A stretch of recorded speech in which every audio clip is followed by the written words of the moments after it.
Welcome to the next edition of Breaking the Cycle. I'm Plymouth County District Attorney Tim Cruz, and with me today is Plymouth County Sheriff Joe McDonald. As you may know from our first show that we had earlier, we were dealing a lot of the issues with the Plymouth County Drug Abuse Task Force, trying to get in front of a lot of the issues that are dealing here in our county regarding the heroin and the opiate crisis.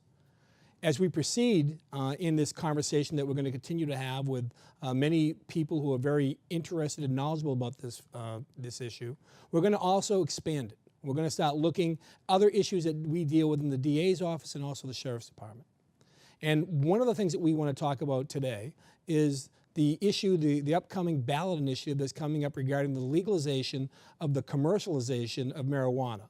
And we're lucky today to have with us a member of the Massachusetts Prevention Alliance, Jody Hensley, who's going to help us go through and navigate some of the issues that we continue to deal with. So Jody, welcome. Thank you. Thank you. I'm glad to be here and happy to have an opportunity to have a conversation about this issue. Well, that's great. Well, I know that, in my role as district attorney, we've seen, unfortunately, all too many times individuals who have gone down the wrong path with drugs and alcohol, and lots of times it deals with marijuana, or it starts with marijuana, and that may unfortunately lead to other much harsher drugs. And I was wondering what you've seen, in your role as a member and the things that you're doing right now in the Prevention Alliance regarding that sort of relationship, with that gateway sort of relationship from lesser drugs to more powerful drugs.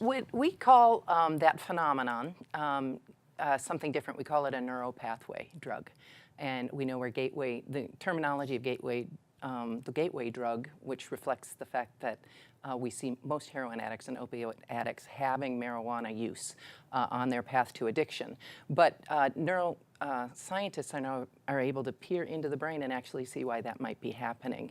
They can look at what's happening in brain scans to early exposures to marijuana, where these cannabinoids that come from that drug bind in the brain. It's the same place that the opioid receptors receive opioids. So what they're learning is that it's priming the brain for addiction. These chronic cannabis exposures are training the brain to like opioids better, and that's the risk. So now we're having a biological explanation for why the risk goes up so precipitously when there are these early and chronic marijuana exposures. Well, in my experience, Jody, just speaking anecdotally, having, as Tim talked about the wrong path and you talked about the path of addiction, frequently, for the ones who are lucky enough to survive overdose issues, that path will end in jail, house of correction, or prison.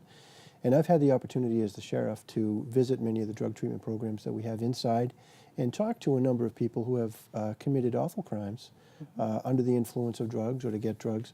And these are self-admitted heroin addicts. And as I've stated, talking to them, in my experience, not every marijuana user may become a heroin addict, but every heroin addict I've talked to will tell you they started with marijuana. Right, and what we look at in the early exposures, the teen exposures, the habit that begins is that, of course, not everyone who tries marijuana is going to go on to an opiate problem. Many of us know that. But when you get down to teen use, about half of those kids, 1 in 6 of those kids will develop a dependence syndrome. And of the daily users, half of them are going to have at least a cannabis dependence syndrome or an addiction issue, which puts, as we know, much higher risk for moving on to other drugs to meet the cravings that come with the need to numb yourself or make yourself feel better chemically. The brain sort of forgets how to make itself feel better. Especially at that younger age. I mean, your brain doesn't really develop till whatever, you had different things, mid-20s or something along those lines. Yep. But if you're a teen and you're using whatever the drug of choice may be, you're much more susceptible to becoming addicted to it. And I think I've heard some studies to say that, it may be 1 in 4 teens could become addicted to something if they start before 18 versus after 18, where the numbers rise much more, much higher after that. Right. If you introduce any of those chemicals after age 18, the rates of addiction go down considerably, which is why the tobacco industry made big business out of targeting young users. Because after age 21, if somebody tried cigarettes, very, very few of them became daily users. But if you got the population to start making it glamorous and making it stylish, and got that population to use cigarettes young, we were at a point in the 20th century where over half of our population was smoking cigarettes on a daily basis with profound public health impacts. So we look at the population level trends and what our drug policies do that impacts us at the population level. We know the stories when someone loses their family member to cancer or someone loses their family member to addiction or overdose. But there are things we can do with our policies and our availabilities of these drugs and our encouragement or discouragement of exposure to these drugs that can make a difference society-wide. I think we saw a lot of those changes with cigarettes. Like you were talking about Yes. how there was it came out Joe Camel, it was cool to smoke, and then eventually over time, as more and more people caught emphysema or if they got some form of lung cancer, and now we're on the other end of it, whereby they can't even advertise that anymore. Right, and that took 100 years, by the way. We're in marijuana research in terms of the impacts and harms of marijuana on the brain and body, where tobacco research was in the beginning of the 20th century. So by about 1917, they'd made the connection between smoking and cancer. By 1964, the Surgeon General had conclusively published the finding that smoking does cause cancer, and it took 50 years before we began to bring those smoking rates and exposures down. And that's because of the powerful corporate lobby that pushed big tobacco onto the smoking public, or that made our public a smoking public. And we're very afraid that we put that kind of corporate and political power in the hands of the marijuana lobby, who are using the exact same marketing and public relations steps as big tobacco did. We'll have a big marijuana problem. And so the question is, are we gonna prevent that in 50 years, or can we nip it in the bud, so to speak, and prevent that now? Well, you're absolutely correct about that. The path that they're going to follow, that plan has already worked once. And it's up to us to be smart about it. If you look at the old tobacco ads, and occasionally, you find them in old magazines, and I think you can, if you Google it online, you can see some of these.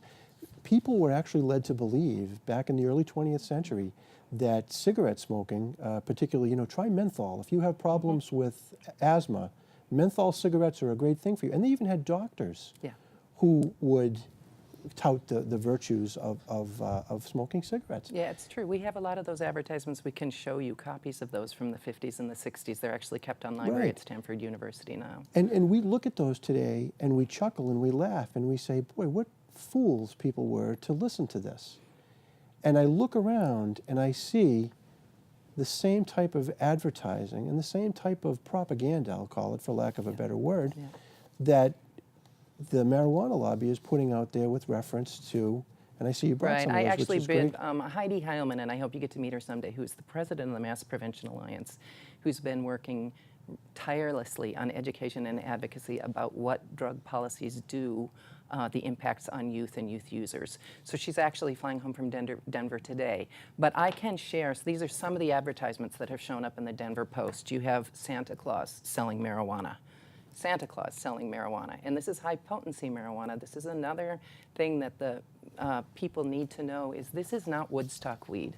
This is not marijuana with the 2.5% THC or tetrahydrocannabinol, which is the cannabidiol, which is the drug that gets you high. THC was 2.5% in the 60s when sort of the folklore and the myth and the fairy tales around this wonder drug came. Since it's been corporatized and commodified, we're seeing the raw plant genetically modified to have THC levels from anywhere from 17 to almost 40% now in the raw plant. And it is being manufactured and concentrated into butane extracted hash oils, things called dabs and shatter. That's nearly pure THC. It's anywhere from 70 to 90% THC. These have been referred to as the crack cocaine of marijuana, where you are distilling that one component of the 400 chemicals that gets you high. And this is what really causes problems in brain chemistry. How is it that we got the marijuana plant itself to have such high concentrations? Is it genetically modified? It's Is it selectively hybridized. bred? I mean, it's a plant. And there was experiments done with crossbreeding strains of the plant that were producing the highest levels of THC. The chemistries were analyzed. how does Monsanto, change Right, plants? genetically modify They them. genetically modify it for a specific trait. In this case, they're breeding it to make people higher. And in the Netherlands, which a lot of people say, look at the Netherlands, they have this soft drug policy and they're doing really well over there. Well, they have closed all their establishments when they were experimenting, or most of them, when they were experimenting with soft drug tolerance. So they allowed coffee shops, quote unquote, to sell these fifth of an ounce servings of marijuana. What they soon saw is that those servings were carrying high potency drugs and had crossed the threshold to what they consider a hard drug. So they're now definitely backtracking, closing those shops, and reclassifying the drugs to try and put limits on what can even be tolerated, even though all of it is still illegal there. And I'd like to point that out. It's all still illegal, even in the Netherlands. Really? And you look at those advertisements. Yeah, you can see that. Look, this is young men. Right. They're vaping this stuff. It's invisible. They put it in, nicotine vaporizers. They can put hash oil in there. It's definitely, anyway, lots of advertising. We can share a lot of this with you. And here, who are they going after here? Kinder Caring. Right. They're going after the young demographic. They're going after young users. These are not mature adults that they're going after to use this drug. And we know that also from the fact of what they're selling. Yes. I mean, from the fact that they're selling marijuana. I went to a pot store in Denver. I'm on the board of the National District Attorneys Association. I was out there with another DA. We walked in there, and as soon as you walk in, you have different cans that hold various kinds of buds. And it's almost like, first and foremost, going to the gas station. Yeah. You can get low test, medium test, high test, Yeah. whatever you want, how much Yeah. you want to pay per gram. But as you proceed deeper into the store, that's where you see your gummy bears, your chocolate milk, your brownies. And who are they targeting? They're brightly targeting, colored, sugar-laced. That's right. They're our drug-laced kids, foods. Yeah. our children. And I don't understand why, for the life of me, we should have to allow these companies to make their billions of dollars on the backs of our kids when we are in the worst epidemic drug crisis that any of us have ever seen here, not just in Massachusetts, but it's all throughout the United States, Yep. if not even further. Yeah. And that all for what? It's Right. about money. It's Yeah, about corporate money, corporate greed, and really that's what it's coming to, and they want on the back of our kids. And if people don't believe that that's where they're going, all they need to do is see those advertisements Yeah. that they're targeting our kids Yeah. and making sure that they're going to be put in a position to really lessen themselves. Sure, and there are billboards that have been placed over the highways around Denver that are, come in and try a free dab. I had never heard of a dab. I'd never heard of a dab 2 years ago. Most folks my age probably hasn't, but it's blasts of highly potent pure THC that are vaporized, that go directly to the brain. And so you're driving your child to whatever activity, and they look up at the billboard and say, "Hey, mommy, what's a dab?" And you get to have that conversation with your child. What's troubling me is the marketing is exactly the same as we pointed out 100 years ago, tobacco. What did they do? They gave out free samples to people. During World War II, the rations that were given to soldiers in the field contained Lucky Strikes, or they contained Camels, or Chesterfields, and a whole generation that was hooked, and ultimately many lost because of that. But the marketing is the same, and what troubles me so deeply is the path that we have gone. We had in 08, we had the decriminalization, and then we had in 12, the medical marijuana issue. So what we're being told is exactly what they were told 100 years ago about cigarettes. Not only is it not harmful, it's a medicine. People use this to derive some sort of health benefit. And if that is not 180 degrees wrong, then I don't know anything. Right, and that's like the asthma cigarettes they tried to sell, Right. or cigarettes for weight loss, or cigarettes to calm your nerves. We've seen it all before. It's snake oil sales. Yeah, and it's infuriating that they would attempt to perpetrate this fraud a second time. My grandfather said to me many years ago that a smart person learns from his mistakes, but a really smart person learns from other people's mistakes. So let's look back in history, see this. Let's look to Colorado, let's look to Washington, let's look to Oregon, and see how it's worked there, and say, do we want to visit that upon ourselves? There are probably chemicals within the cannabis plant that might have medicinal value. They so far has not been able to prove that it's any more effective than FDA-approved drugs. But if there is something useful medically? Why don't they withstand the rigors of an FDA-approved drug so we know that it's safe? We know that what the side effects are. We know what dosing is. We make sure and have medically supervised, bona fide doctor-patient relationships. I understand a little bit why people were persuaded to vote the way they voted, both on decriminalization, which I will confess I did not know enough about that 8 years ago. And I was told that if we decriminalized marijuana, fewer people would be sitting in prison for marijuana offenses.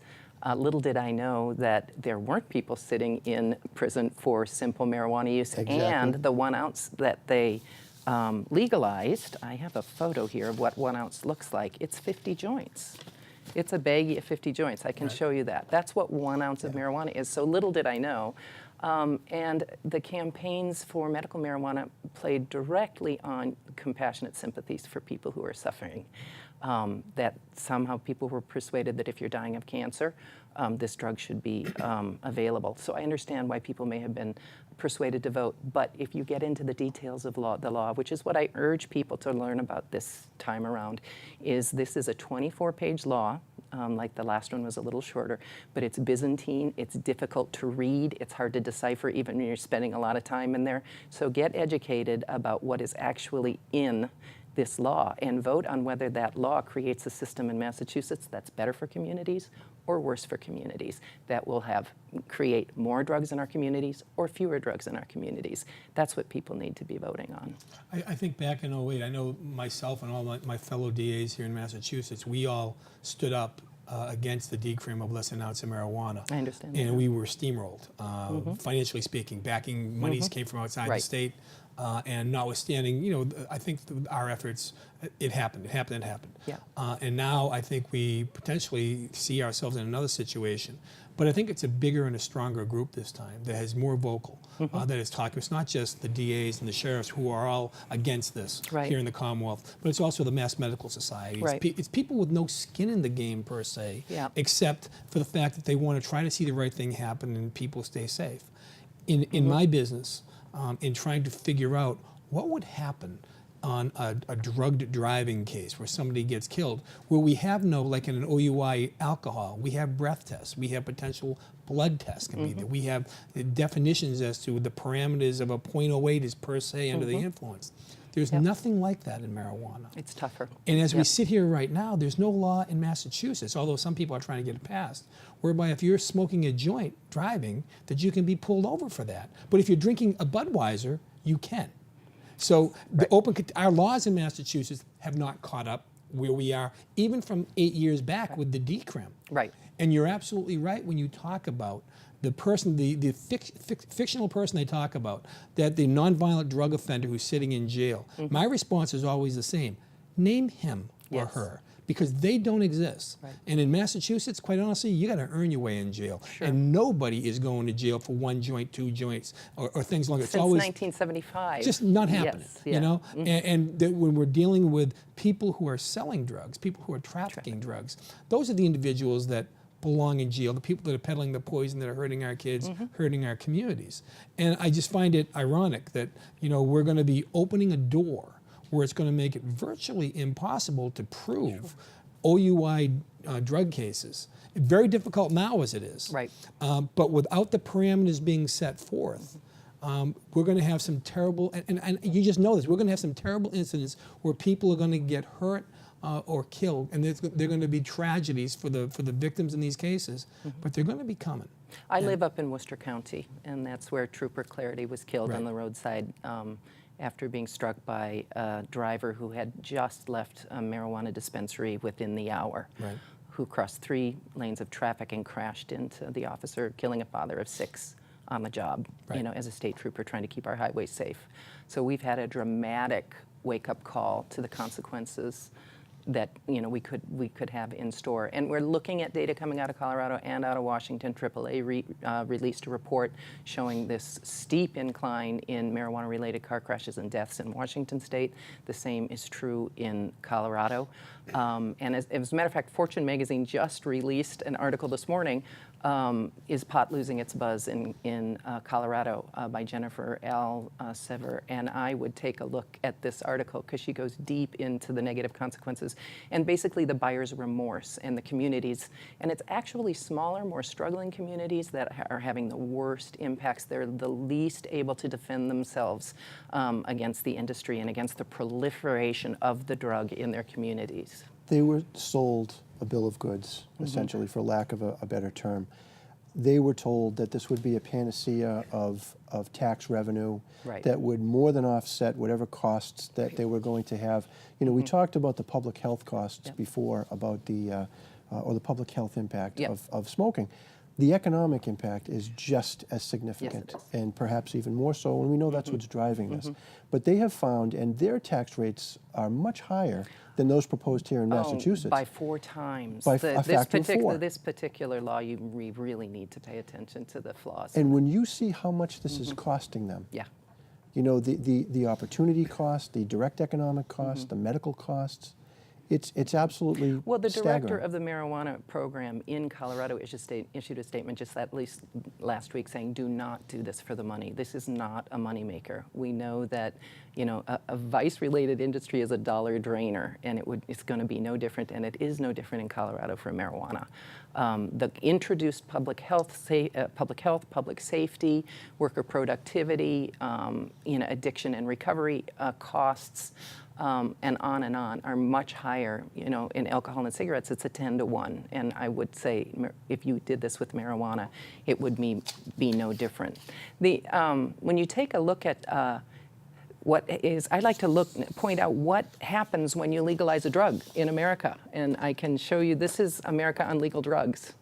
So we still have, even with sort of softer marijuana laws, we have 167 million people now who have used marijuana or used alcohol or tobacco in the last 30 days. We have about 20 million who've had access to and used marijuana in the last 30 days. However, it's these folks who end up here in our opiate and heroin population.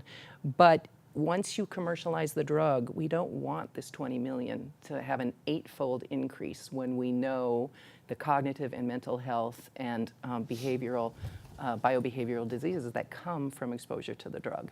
So I mean, you have to learn to do a little math to understand drug policy. That I come out of industrial pollution prevention. So 20 years ago, I was working to try and reduce toxic exposures, the toxics that come into our community through industrialized toxics use. And so for me, this isn't much different. We should be adopting policies that keep these drug exposures in our communities as low as we possibly can. So we should be adopting policies that reduce the use and exposures, not policies that expand the use and exposures. I was just going to say one other thing, that aspect that I got from when I went out to Colorado was that myself and the other DAs spoke to the Denver DA. And asked him how that affected what was going on. And when he addressed our group, he started off by saying, "Welcome to Denver, the Amsterdam of the United States." And then proceeded to tell us about the fatal armed home invasions that were occurring because you can grow a certain number of plants per person at your home and you can sell it out of your home. And the other problem is that it's still a federal offense, so the banks won't take their money. So that gives a green light to anybody that may want to go get the people who are growing marijuana and also their cash. So there's been a number of fatal armed home invasions as a result of that. They had homes blowing up, he said, because people were making hash of butane burners and didn't know what the heck they were doing. They had over 30 home explosions and fires in the first year. But this is where it's very important to know what's in the language of the ballot question that's being proposed for Massachusetts, because it allows twice as many home grows in the Massachusetts law as is allowed in Colorado. And it would allow 12 plants at home. And a marijuana plant, people don't understand, can grow to be 6 feet tall. It can produce a drug with a street value of $5,000 to $6,000. Why does someone need 12 of those growing in their home? It fuels the black market, and the black market expanded by tenfold after commercialization in Denver. The other thing is that 80% of the communities in Colorado, or 70 to 80%, ban the drug. There is in 70 to 80% of those communities. So these numbers we're seeing, you need to go zip code to see where the production exposures, crimes, and use levels are. Our particular law makes it virtually impossible or very difficult for a community to ban the drug. You have to go to extra expense, extra legal measures, extra elections to ban the drug under this law. So it strips communities of the right to protect themselves or prevent the use of So this I think, drug. perhaps the best way to describe the legislation that we're looking at here is to say that any mistake that Colorado or Washington or Oregon neglected to make, we're going to make sure They we do. make that mistake. Those are the proponents. Well, the proponents have watched where they've run into roadblocks. All these laws are written by the same two advocacy groups who have been waging this campaign to legalize the drug. So every roadblock they've run into in other states, they rewrite it to try and create the loophole that will support the industry. And it is all larded up in this law. Even to the point where the advisory committee that would advise the Cannabis Control Commission in Massachusetts has 9 of its 15 members need to come out of the marijuana industry. So I call that industrial market capture or industrial regulatory capture that's hardwired into the law that they'd put on the books. That's a big concern to me, that it's the industry that will be controlling the policy making to a great extent. Yeah. Well, on the law enforcement side of the house, I know, as Tim points out, that because it's still illegal on the federal level, that this is a strictly cash business. Yes. And the bad guys who may not necessarily be involved in this are certainly interested in the marijuana. They're interested in the cash. Yeah. And they're going to know where the cash is and how to get at it. So we're going to see, I think, a tremendous increase in violent crimes with reference to this. They tell us that the black market will disappear. The black market, on the contrary, will boom. Will Colorado take off. is the black market for marijuana now. Colorado has become the black market for marijuana. And the cartels are hiding in plain sight amidst that. So if you talk to the Drug Enforcement Agency, they're seeing more cartel activity in Colorado now than they did before. Wow. So it's tough. It's really interesting. I mean, Mayor Bloomberg said 4 years ago that this is perhaps the greatest hoax that's ever been perpetrated on the American people. And it's been very cleverly done.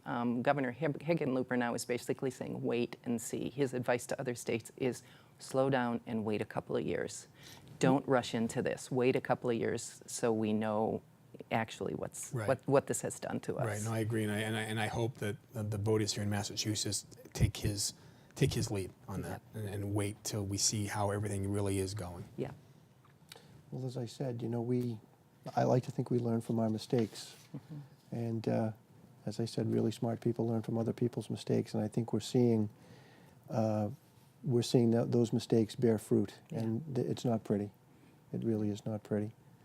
The Mass Prevention Alliance, and I'm here speaking on their behalf for Heidi Heilman, though, is about kids. It's really about focusing on public health policies that are in the best interest of the next generation, the coming generation.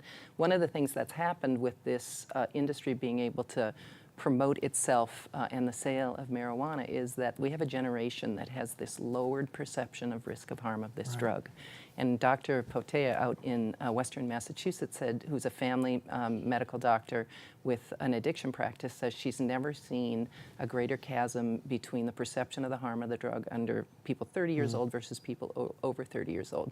So when young people don't believe this drug harms, use rates do go up. So we have to really get smart about educating people about the long-term harms associated with this drug. Well, we certainly have our work cut out for us. I want to thank you, Jody Hensley, for joining us and giving our viewers some very, very good, and giving us some very good information. I know before we leave the studio today that I want to get copies of the graphics that you have. Sure.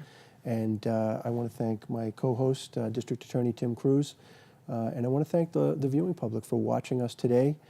You can contact PAC TV or contact the District Attorney's Office here in Plymouth County or the Sheriff's Office here in Plymouth County for further information and resources that are out there to help you make an informed decision on how to handle this ballot question of legalized marketed marijuana. So again, Jody, we thank you really for coming, and I hope this isn't the last conversation we have. Thank you very Thank much. you.